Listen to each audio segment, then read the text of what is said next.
নমস্কার প্রিয় দর্শক, আজকে করে দেখাবো মটরশুঁটির কচুরি, যেটি আমরা সবাই করে থাকি। তবে আজকের পর্বে বৈশিষ্ট্য এটাই যে এটি করাতে আমি কিন্তু কোনো রকমের পুর তৈরি করা বা লেচি কেটে পুর ভরে ঝামেলা রাখিনি। একেবারে সহজ পদ্ধতিতে পুর ছাড়াই কিভাবে এটিকে আমরা টেস্টিভাবে বানিয়ে নেব সেটাই আজকে দেখার বিষয়। যারা কোনোদিনও কচুরি বানায়নি তারাও কিন্তু আমার আজকের এই টেকনিক দেখলে দৌড়ে যাবে রান্নাঘরে এটি বানানোর জন্য। আর এখন তো বাজারে মটরশুঁটি খুবই পাওয়া যাচ্ছে। তো চলুন আজকের এই দারুণ টেস্টি নির্ঝঞ্ঝাট কচুরিটি বানিয়ে ফেলি। এটি বানানোর জন্য আমি এখানে নিয়ে নিয়েছি মোট 1 কাপ মটরশুঁটি ছাড়িয়ে। ওজন হিসেবে বললে 250 গ্রাম। চাইলে আপনারা কম বেশি আপনাদের প্রয়োজন মতন মটরশুঁটি নিয়ে নেবেন। আর চাইলে অসময়ে বানাতে গেলে ফ্রোজেন মটরশুঁটিও ব্যবহার করতে পারেন। আর তার সাথে নিয়ে নিচ্ছি 2টো কাঁচা লঙ্কা আর 3-4 টুকরো আদা, যেটিকে আমরা মটরশুঁটির সাথে ভালোভাবে একসাথে বেটে নেব।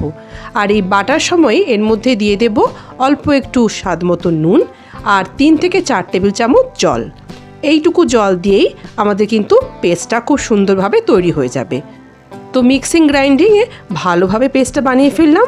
খেয়াল রাখবো যেন পেস্টটা মসৃণ হয়, তাহলে কচুরিটি বানানোর সময় অথবা ভাজার সময় ফেটে যাবে না। এবার ময়দার একটা ডো বানিয়ে নেব। তার জন্য দিয়ে দিচ্ছি মোট 1.5 কাপ, মানে ওজন হিসেবে 375 গ্রাম ময়দা। চাইলে আপনারা এখানে আটা এবং ময়দা দুটো একসাথে মিশিয়েও করতে পারেন।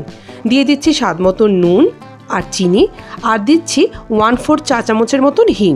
এটা অপশনাল, তবে দিলে টেস্ট খুবই ভালো হয়। আর ময়ানের জন্য দিয়ে দিচ্ছি 4 টেবিল চামচ তেল। এবার সবগুলোকে একসাথে খুব ভালোভাবে ময়দার সাথে মাখিয়ে নেব।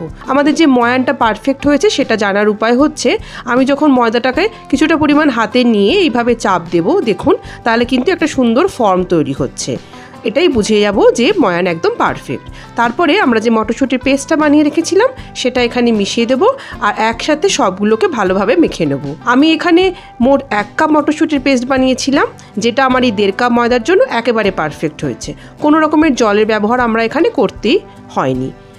আপনারাও চেষ্টা করবেন যে জল ছাড়াই শুধুমাত্র পেস্টটা দিয়ে ময়দাটাকে মাখিয়ে নেওয়ার, তাহলে কিন্তু কচুরির টেস্ট খুবই ভালো হবে। তো সমস্ত ভালোভাবে মেশানোর পরে ডোটাকে 5 মিনিটের মতন আমরা এভাবে মেখে তৈরি করে নেব।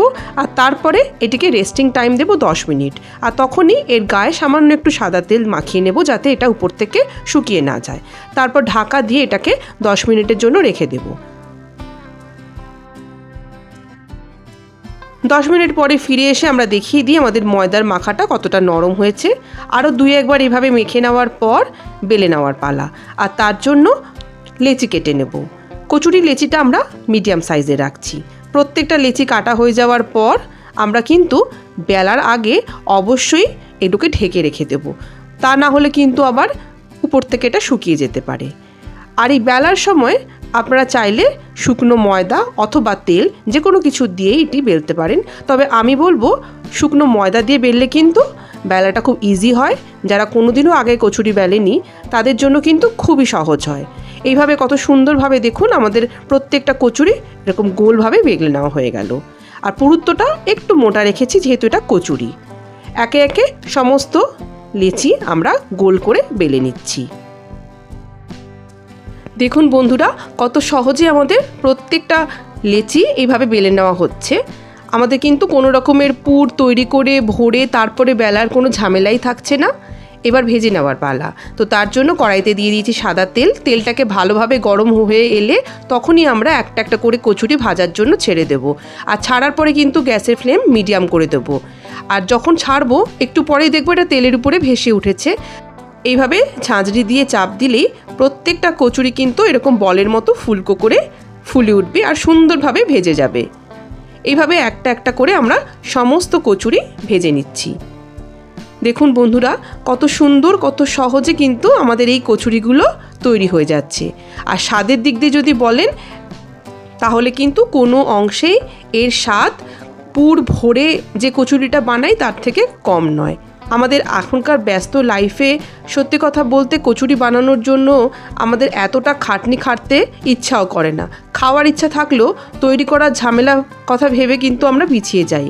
তবে আজকের এই রেসিপিটা দেখলে কিন্তু আপনাদের সেই চিন্তা থেকে একেবারে মুক্তি। তাহলে বন্ধুরা আর দেরি কেন, চটপট বানিয়ে ফেলুন এই ধরনের সহজ টেকনিকে মটরশুঁটির কচুরি।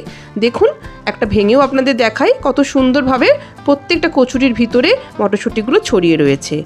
রেসিপিটি ভালো লাগলে অবশ্যই এটিকে লাইক করুন আর আমার চ্যানেল সোনালী কথাকে সাবস্ক্রাইব করে ফেলুন। সবাই ভালো থাকুন, সুস্থ থাকুন। আবার চলে আসবো অন্য দিন অন্য কোনো রেসিপি নিয়ে। নমস্কার।